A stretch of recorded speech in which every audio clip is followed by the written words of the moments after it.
please, if you enjoy us and you haven't already, subscribe. We'd appreciate it. deRidder versus Allen. And this is a part where I would normally ask you about, exciting prelims, but also want to talk about the guy that was paid tribute on this show to, the passing of legendary kickboxer, legendary MMA coach, Duke Roufus. Yeah, unfortunately, MMA lost one of the few good guys in the sport. Duke Roufus passed away in his sleep, as we all hope to go, but only 55 years old. So real shame. He had quite the team up there. We talked about it before. He had Tyron Woodley was a champ for him. He had Ben Askren, champ over in one championship. Pettis brothers, obviously. Paul Felder. You mentioned CM Punk. Yeah, CM Punk. I mean, when he was going to train, that's where he went to train. Obviously, he's not one of the legends of MMA. Yeah, but also for all that MMA, he was a great kickboxer, world champion, multiple time world champion. Shout out to his family and UFC put on. It was very short notice for them, but I think one day, so it was a short tribute. But Paul Felder had some nice words to say. He was on the commentary booth for this card, and so rest in peace, Duke. Yeah, rest in peace, Duke Roufus. He was somebody I always liked listening to when he talked about his guys. You really got, especially with the Pettis brothers, you felt like there was a real family environment, and he really helped those kids out a lot. Yeah, I mean, their father died when they were young, and Duke basically took them in. They talked about that, and then Felder talked about that too when he went there, and he changed his whole life. He was sleeping in his gym, and they traveled the world together and everything. So yeah, the MMA world lost a good one.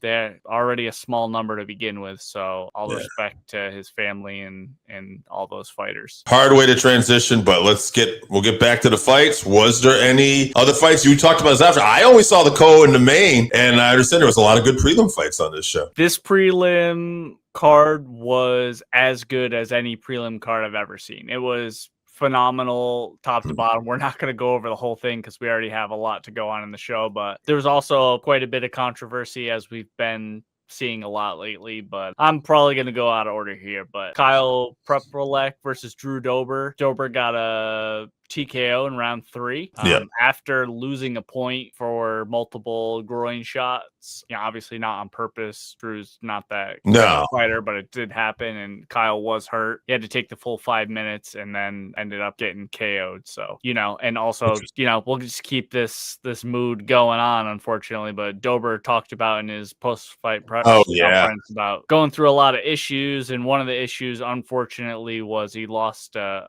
child during camp, which is unimaginable at any time, but you're getting ready to go fight a grown man in your underwear in a cage. Unborn child, right? It was during I believe so, yeah. Yeah, pregnant, yeah. But just, to try to keep your focus with something like that going on. So, love and respect to Drew Dober. I am a Kyle Prepolek fan. I was kind of rooting for him, but I do love Drew too. So the way he came out too, when he knew he was a point down, when he had lost that point, he did what Alex did a couple weeks ago to Ankalaev, just rushed him and put it on him and finished him. So intelligent from him. Another issue, Kyle Nelson versus Matt Frevola. Always in exciting fights. Kyle Nelson got a decision win, but he basically had Matt out unconscious at the end of the first round, and our friend Big Dan Murgliata stopped the round with 3 seconds left on the round. Everyone thought he called the fight because Matt was basically out, but he said no, that was just the end of the round. So it didn't end up mattering because Kyle ended up getting the win anyway, but if he had gone on to lose, it would have been a big deal, I'm sure. Big Dan got boos for all the rest of the night because Kyle is a Canadian guy. Big time Canadian fan. So he got booed every fight after that for the rest of the night. Oh, no. Another Canadian guy doing the business, Charles Jourdain versus Davey Grant.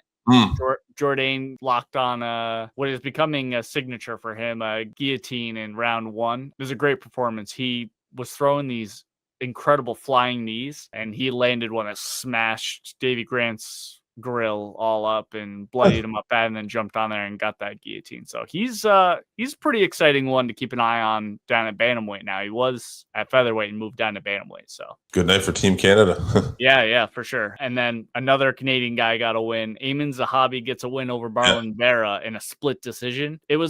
So Marlon, obviously known as a very slow starter, and he's lost a lot of decisions because of that in these 3-round fights. And he did pick up the pace a little bit, but it just wasn't enough. He just has to do more. He was very upset with the decision. To me, I thought he lost clear as day, and I'm a Cheeto fan. So yeah, he's just maybe a change of camp or something. He's got to do, they have to get it instilled in him. Like, no, you need to go forward in volume. He gets caught kind of sniping and waiting for counterattacks. He like would crash in and they would both throw shots. And I think he thought he was winning a lot of those exchanges, but it kind of just looked like he was slapping Zahabi on the top of the head, and Zahabi was landing actual shots in those exchanges. So I think that's where maybe his confusion comes from. So I don't know what's next for Zahabi. He just keeps winning. Yeah, I mean, he has like 7 wins in a row or something like that. So good for him. Let's get into this main card here. Main card had some ups and downs too. So start off with Kevin Holland versus Mike Malott. So watching this fight, and again, I had some stuff spoiled for me this week, so I wasn't as invested as I probably should have been. But a couple things stuck out. Malott's speed advantage, like in the striking, was very evident. It was a very interesting competitive first round, I thought, up into the groin shot. Like, it got me thinking. The first one. Yeah. Right. Yeah. But it got me thinking too, because there's a show. This is going to be kind of random, but it's going to play again in our main event. What if? And it's like these Marvel series, and they talk about these different timelines. What if this happened? And I just wondered, because after the second nut shot, Holland looked to me like, obviously it's getting kicked in the balls and it hurts, but he also mentally never looked like he was there for me. And I just thought, man, what would have been happened if we actually took a point away, even though he didn't mean to do it? It clearly affected the fight, and there should have been a point taken away.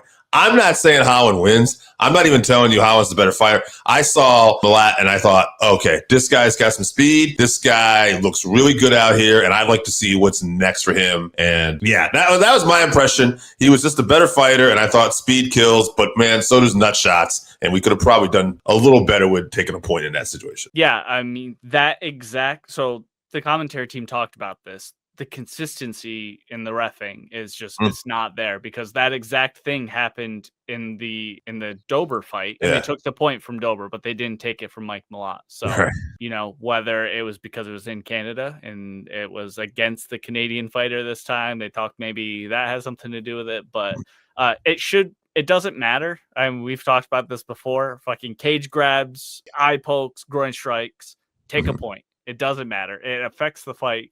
Clearly, Kevin Holland, I mean, honestly, they could have stopped the fight. They asked him about 50 times, are you okay to go? And he never said yes. He's a fighter. He's not going to say no. He doesn't want to quit on the stool, which we'll talk about later. Doesn't want to go out like that. He's not that type of guy. And most people in the UFC are not going to say, no, I can't continue. I can't do it. I mean, his corner needs to step in. The ref needs to say, no, you're done. I mean, he could not move around. Luckily, he made it to the end of the round, and then he was still struggling after that. He was, but he was partially recovered. But even in between rounds, he just never fully recovered. Yeah, they like brought the doctor in to talk to him. They're asking him, "Can you go?" And he just wasn't.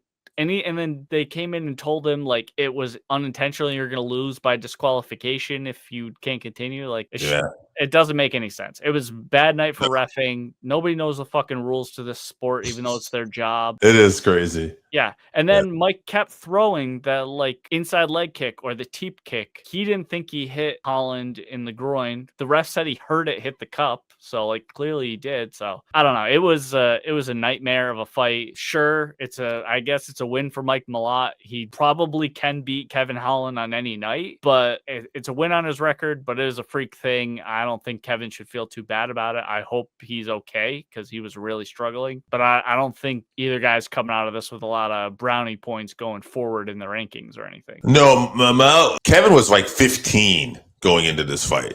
So I imagine Malott's going to crack and be 15. I'd like to see him fight Jeff Neal next, because Jeff is only a few spots above him. And you talk about a test, because Jeff Neal is speed. Nobody has faster hands in the division than Jeff Neal. No, so I'd like to see, like, it's probably too much too soon, but it'd be an interesting matchup is to see the fireworks for however long it lasts. You know? Yeah, that would be a fun fight for sure. Yeah, I'm down for that one. Let's get in the main event.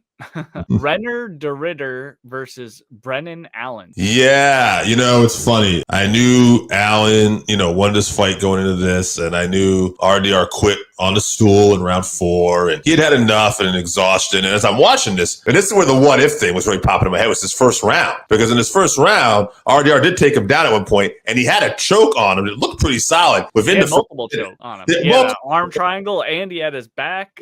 Yeah, but there was one in the triangle in the beginning, like the first minute of the fight, maybe first 2 minutes. And I thought to myself, holy crap, if he had tapped out Brendan Allen here or even choked him unconscious, what a different story this is. This is a guy who was already undefeated. He's clearly going to be in line for a title shot very soon. And he's just got nothing but buzz coming off of this. Instead, he's the guy that quit on the stool. And that's unfortunate because it's a tough sport. And I do wonder if that's one of the reasons why he was really trying to go out fast in the beginning. Maybe he knew that he had a bad training camp or something was going to be off on him. And he had a bunch of excuses. He said he was sick and stuff like that. So. Yeah, and hey, whatever. I mean, who knows? You know what I mean? I'm sure he was. Yeah, I'm sure he was. It doesn't. At the end of the day, Brendan Allen. It's just It's like the story is though.